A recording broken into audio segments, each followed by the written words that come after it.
नमस्कार सांगमाने आज यही सुंदर कहानीटी दयाकोरी समस्ते देखंतु। जो माने भी निजर वास्तविक परिस्थिति रे खुशी नाहंती सेही मानक पई एही भिडियोटी बहुत उपयोगी होई पारे। गोटिए अंचल रे गोटिए भिकारीटिए रहुतला।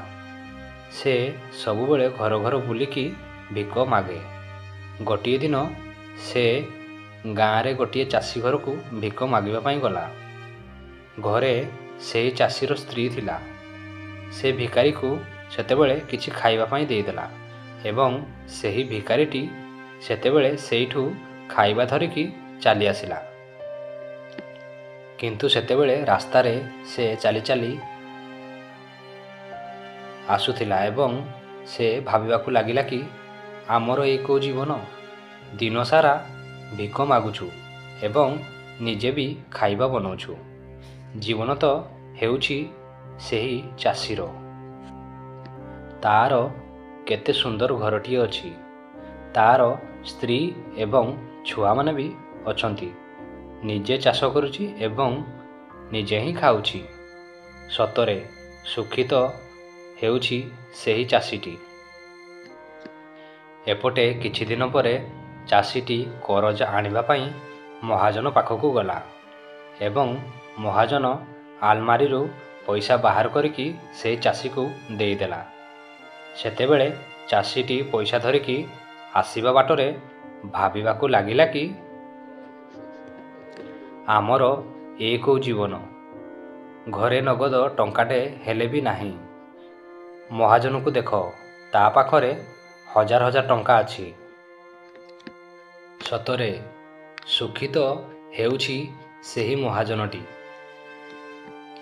ता परदिन सेही महाजनटी कपड़ा किनिबा पई गोटिए साहुकार दुकान पाखकू गला।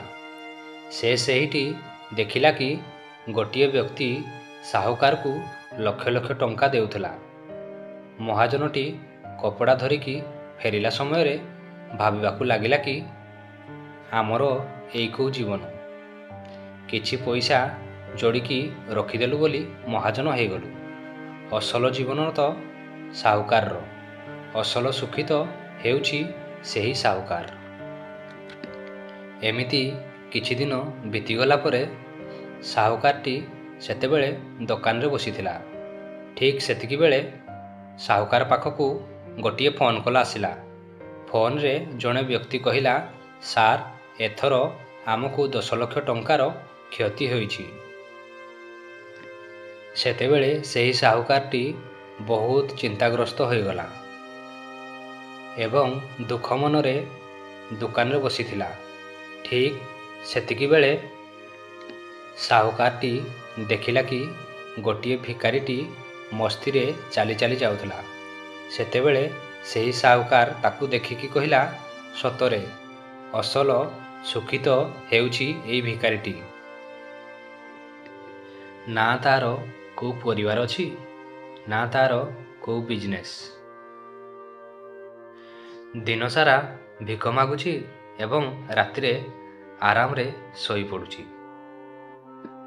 तो सांग माने एही कहानी रु आमको यह शिक्षा मिलिला कि सुखरे रहिबा पई अधिक धनर आवश्यक नाही, केवल मनर संतुष्टि दरकार।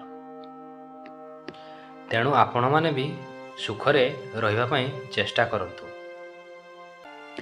एवं जदि आपण मानकू आजिर एही कहानीटी भल लागि थाए तेबे चैनल को सब्सक्राइब करि नियंतु एवं अन्य मानकू शेयर मध्य करि दियंतु।